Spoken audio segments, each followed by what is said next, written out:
जी, अस्सलाम वालेकुम। I am doctor Mohammad Usman. In the name of Allah, the most merciful and the most beneficent. आज 3-4 बातें आप लोगों के साथ शेयर करनी है, बड़ी इंपॉर्टेंट बातें। तो सबसे पहले तो हमारे जो प्रेज़िडेंट थे डॉक्टर आरिफ अलवी, उन्होंने वो एक कॉन्फ्रेंस कर रहे थे, तो उस कॉन्फ्रेंस में उन्होंने बताया कि इंडिया, बांग्लादेश में 100% बच्चे स्कूल जाते हैं, जबकि पाकिस्तान में 44% बच्चे स्कूल से बाहर हैं। तो ये हालात है पाकिस्तान की हमारी एजुकेशन का। जो हमारे प्रेज़िडेंट है वो खुद बता रहे हैं कि जी पाकिस्तान में क्या सिचुएशन है एजुकेशन की। तो हमारा मुल्क किस तरह तरक्की कर सकता है जब हमारे 44% बच्चे बाहर हैं, और दूसरे हमारा जो हमसाया मुबालक है उसमें आपने देखा है कि 100%, चलो 100% ना सी 90 प्लस तो होंगे जो बच्चे स्कूल जाते होंगे। तो पॉवर्टी तो वहाँ पे भी है, ये मसला नहीं है कि पॉवर्टी नहीं है, लेकिन ये कि एजुकेशन लिटरेसी रेट तो ऊपर है। जब हमारे सिस्टम के निज़ाम के अंदर लिटरेसी रेट ही नहीं है तो हमारा मुआशरा आप लोग कैसे सोच सकते हैं कि ऊपर जा सकता है। और जो दूसरी खबर इसके साथ मिलती जुलती है कि अभी मैंने ये वीडियो देख रहा था अकरार हसन साहब की, तो उसमें उन्होंने एक इंकशाफ कर रहे थे कि जो आपके शिव शिव वाली सरकार है उनकी जो प्रॉपर्टी है वो 11 अरब की पाकिस्तानी रुपीस, 11 अरब पाकिस्तानी रुपीस की उसकी प्रॉपर्टी है जो शिव शिव वाली सरकार है। तो आप लोग अंदाजा कर सकते हैं कि हमारे लोगों में तलीम का क्या म्यार है, कि क्या लेवल हो सकता है।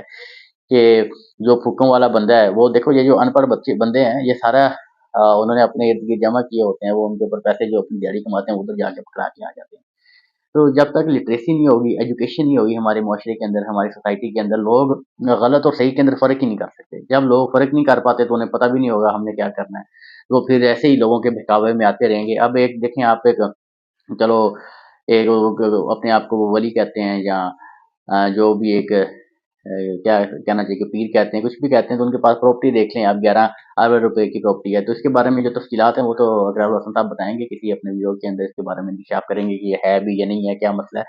लेकिन अभी जो उन्होंने बताया कि आप अंदाजा लगा सकते हैं कि एक बंदे के पास 11 अरब रुपए की प्रॉपर्टी है और वो ये वाला काम करता हो कि शुभ शुभ करता हो, फूके मारता हो और 11 अरब की प्रॉपर्टी बना ली। ये हमारे जो अनपढ़ लोग हैं उनका देन है सब।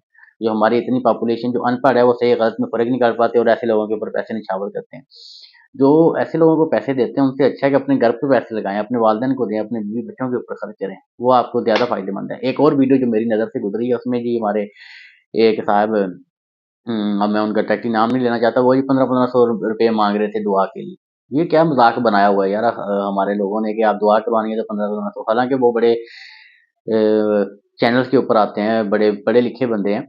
तो मैं तो, मेरा बस में एक्सपेक्ट ही नहीं था कि, मुझे एक्सपेक्ट ही नहीं था कि वो कोई ऐसी उनकी वीडियो होगी जिसके अंदर उन्होंने, वो मैंने ये फेसबुक के ऊपर देखी है, बड़ी ट्रोलिंग पे चल रही थी उनकी वीडियो की। वो दुआ कर रहे हैं और कह रहे हैं कि 15-15 सौ रुपए जमा करवाएँ, चाहे आप अंदरूनी मुल्क से हैं, चाहे वो बैरूनी मुल्क से हैं, दुआ के अंदर शिरकत फरमा लें। तो ऐसे जो वाक़यात हैं बड़े अफ़सोसनाक वाक़यात हैं हमारे मुआशरे के अंदर, और जो लोग ज़्यादा एजुकेटेड नहीं है, जिनको इतनी ज़्यादा तालीम नहीं है, वो ऐसे लोगों के झांसे के अंदर आ जाते हैं, वो फँस जाते हैं।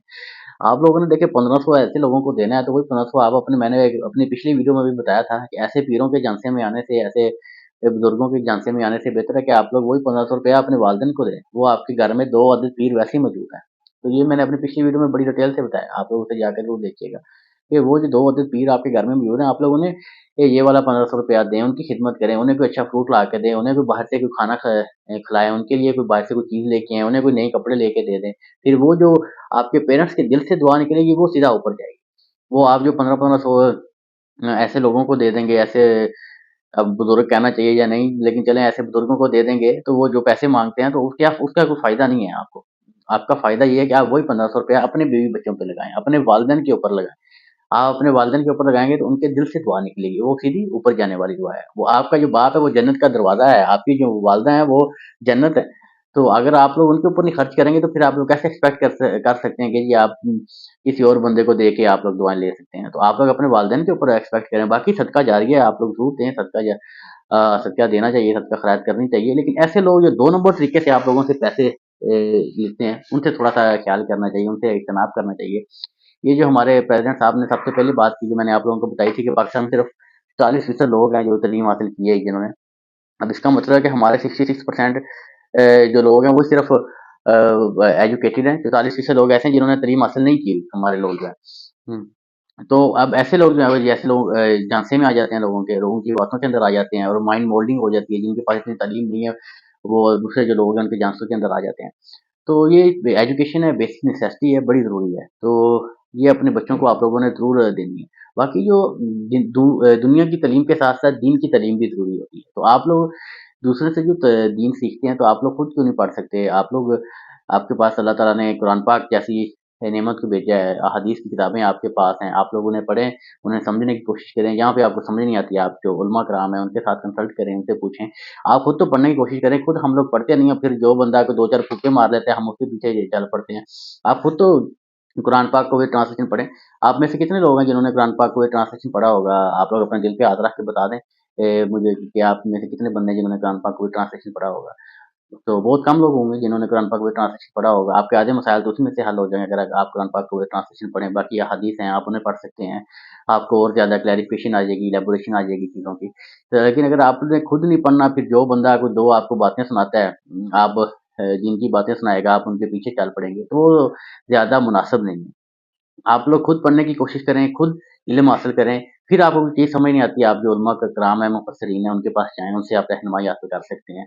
तो लेकिन हमारे जो लोग हैं, वो खुद कोशिश ही नहीं करते, बाकी जो 2 फूँके मारेगा, उसके पीछे चल पड़ेंगे, उसके पीछे पैसे न्छावर करने लग जाएँगे। चाहे आपके जो वालिदैन हैं, वो घर में भूखे बैठे हों, आपके जो वालिदैन हैं, उनके जूते फटे हुए हों, आपके वालिदैन के जो कपड़े हैं, वो फटे हुए हों, लेकिन आप लोगों को उनका एहसास नहीं होगा। आप लोग जो दिहाड़ीदार बंदा है, जो मज़दूर बंदा है, वो 12,000 रुपया लेगा, जो ₹500 है किसी बाबे के दरबार पे जाके चढ़ा के आ जाएगा, तो उसका कोई फायदा नहीं है। आप अपने पेरेंट्स के ऊपर खर्च करें, आप अपने बच्चों के ऊपर खर्च करें। यही जो पैसे आपने उधर दे के आने हैं, बच्चों के एजुकेशन के ऊपर खर्च करें। ये आपके पैसों से लोगों ने 11 अरब रुपए की प्रॉपर्टी बना ली। तो ये आप लोगों को ख्याल करना चाहिए। यही पैसा आप लोग अपने बच्चों के एजुकेशन के ऊपर लगाएं, वो पढ़ लिख के किसी अच्छे मुकाम पे चले जाएंगे, तो आप लोगों का फायदा है, आप लोगों को दुआएं देंगे। ये भी सदका जारिया है आप लोगों के लिए। लेकिन ये जो मिथ और सुपरस्टिशन होती हैं, ये मुआशरे के अंदर चलती रहती हैं। बड़ा मुश्किल होता है इनके ऊपर कंट्रोल करना, लेकिन एजुकेशन और अवेयरनेस ही ऐसी चीज़ है जो इन चीज़ों के ऊपर कंट्रोल कर सकती है। तो आप लोगों ने इन चीज़ों को ज़रूर कंसीडर करना है, अपने बच्चों को ज़रूर पढ़ाना है, ताकि वो ऐसी सुपरस्टिशन और ऐसी जो मिथ हैं उनके ऊपर ना चल सकें। जो कोई भी बंदा आके आपको फूँके मारता है, तो आप उसके पीछे ना चल पड़ें। कोई भी बंदा आपको 1-2 बातें माइंड मोल्डिंग की करता है, तो आप उसके पीछे ना चल पड़ें। ये चीज़ें बड़ी इंपॉर्टेंट है। एजुकेशन के ऊपर बेसिक ज़रूरत है हमारे मुआशरे के अंदर काम करने के लिए। बाकी एक एंड पे मैं अपनी मेडिकल से रिलेटेड आप लोगों को बात बताना चाहता हूँ, शेयर करना चाहता हूँ। एक मैंने पेशेंट देखे हैं, तो उनकी जो टाँग थी वो कमज़ोर हो रही है आहिस्ता-आहिस्ता। तो ये मैं उनको ये बताना चाह रहा हूँ, जो मोस्ट फ्रीक्वेंटली इंजेक्शन लगवा रहे होते हैं, चाहे वो कमज़ोरी के इंजेक्शन लगवा रहे होते हैं, चाहे वो किसी और चीज़ के कोई एंटीबायोटिक के इंजेक्शन लगा रहे होते हैं, ये उन चीज़ों के लिए कि आप लोगों ने ये चीज़ पर गौर करना होता है। उन पेशेंट की जो टाँग है आहिस्ता-आहिस्ता कमज़ोर हो रही है, तो मैंने उनसे पूछा कि आप लोगों ने कोई इंजेक्शन वगैरह तो नहीं लगवाया? उन्होंने बताया कि मैंने एक ताकत का इंजेक्शन लगवाया था, उसके बाद से ही मेरी टाँग कमज़ोर होना शुरू हो गई। तो एट द इंस्टेंट मैं इस डायग्नोसिस के ऊपर पहुँचा हूँ कि जी वो जिसने भी इंजेक्शन लगाया ना, उन्होंने जो नर्व थे उसके ऊपर लगा दिया है, क्योंकि वहाँ पे उन्हें पेन भी रहती है। पेशेंट की टाँग पहले ठीक थी, इंजेक्शन के बाद से कमज़ोर होना शुरू हो गई है और काफ़ी मस्कुलर डिस्ट्रोफी हो गई है उसकी। तो आप लोगों ने ये ख्याल ज़रूर करना होता है, कभी भी आप वो इंजेक्शन लगवाते हैं, तो आप लोगों ने या तो मुझसे डॉक्टर से लगवाना है, या ऐसे स्टाफ से लगवाना है जो ट्रेन्ड स्टाफ हो। हमारी नर्सिंग स्टाफ बड़ा ट्रेन्ड स्टाफ होता है, हमारे यूटीज़ होते हैं, बड़े ट्रेन्ड होते हैं। तो आप लोगों ने उनसे लगाना है जो ट्रेन्ड हो। आप लोगों ने ऐसे बंदे से नहीं लगाना जो पहली दफ़ा लगाने लगा हो, या जिसे कोई पता ही ना हो, उसे पता ही ना हो किस रीजन पे इंजेक्शन लगाना है, किस रीजन पे इंजेक्शन नहीं लगाना। अगर आप लोग इसके आप लोग देखें ट्रीटमेंट करवाने जाते हैं, तो आप लोगों का राइट होता है। आप लोग उनसे क्वेश्चन कर भी सकते हैं। इतना कोई डरने, इतने कोई शर्माने की ज़रूरत नहीं होती, आप लोगों का राइट होता है, पेशेंट्स के राइट्स होते हैं। तो आप लोग उनको ज़रूर अवेल किया करें। आप लोग किसी मुस्लिम डॉक्टर से लगवाएँगे, तो आप लोगों को ये मसला नहीं होगा। अब वो अम्मा जी बड़ी अभी अच्छी-भली उनकी सेहत थी, लेकिन देखें अब टाँग एक कमज़ोर होना शुरू हो गई है, अब इसका कोई ट्रीटमेंट भी नहीं है। नर्व डैमेज का कोई भी ट्रीटमेंट नहीं हो सकता। एक सिवाय फिज़ियोथेरेपी करवाते रहेंगे जब तक फिज़ियोथेरेपी, वो भी परमानेंट ट्रीटमेंट नहीं है, ऐसा ट्रीटमेंट नहीं है कि हम लोग कह सकें कि 100% ठीक हो जाएँगी। उसमें भी चांसेज़ होते हैं कि ठीक हो गया तो वेल एंड गुड, नहीं हुआ तो फिर सारी ज़िंदगी इसी तरह गुज़ारनी पड़ेगी। तो आप लोग कभी भी कोई भी इंजेक्शन लगाते हैं, चाहे कोई भी आप लोग एंटीबायोटिक्स लगवाते हैं, तो आप लोगों ने ये ज़रूर ख़्याल करना है कि वो आप लोग मसल्ड डॉक्टर से लगवाएँ। तो ये एक पब्लिक सर्विस सर्विस मैसेज था मैं आप लोगों के लिए मेरी तरफ से। तो ये कुछ चीज़ें थी जो मुझे आप लोगों के साथ शेयर करनी थी। जो एंड पे जो समरी है सारे इस बिलों की, कि एजुकेशन बहुत ज़्यादा ज़रूरी है।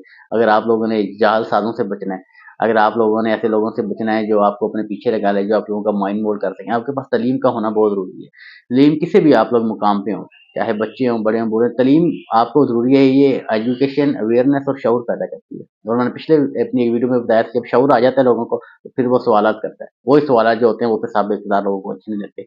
अगर यही आप लोगों के पास शऊर होगा, तालीम होगी, तो आप लोग ये शुभ-शुभ वाले हैं, या बाकी जो भी इस तरह के होंगे, यहाँ जो बंदे जो 1500 रुपये मांग रहे थे, आप उनसे सवालत करेंगे तो ये सवालत कब करेंगे जब आपके पास अवेयरनेस होगी, आपके पास शऊर होगा, वरना तो वो आपसे मांगेंगे, आप लोग ऐसे बस हाथ बांध के बैठे होंगे जैसे आप लोग कोई गुलाम है। तो वो चाहे 1500 की बजाय 2000 मांग ले, आप लोग दे देंगे उन्हें, क्योंकि माइंड मोल्डिंग ऐसे करते हैं, एनवायरनमेंट ऐसा क्रिएट कर लेते हैं। तो एजुकेशन इसलिए बड़ी जरूरी होती है। तो आप लोगों ने खुद भी एजुकेशन पे कोई एज लिमिट नहीं है, किसी भी एज के आप हों, आप एजुकेशन हासिल कर सकते हैं। आप एजुकेशन हासिल करें, आप अपने बच्चों को पढ़ाएं, उन्हें तालीम हासिल करें। ये कुछ चीज़ें थी मेरे लिए जो आप लोगों के लिए हैं। तो इसी के साथ ख्याल रखें अपना, अपने बच्चों का। Take care. अल्लाह ने की माफ़ी मांगे।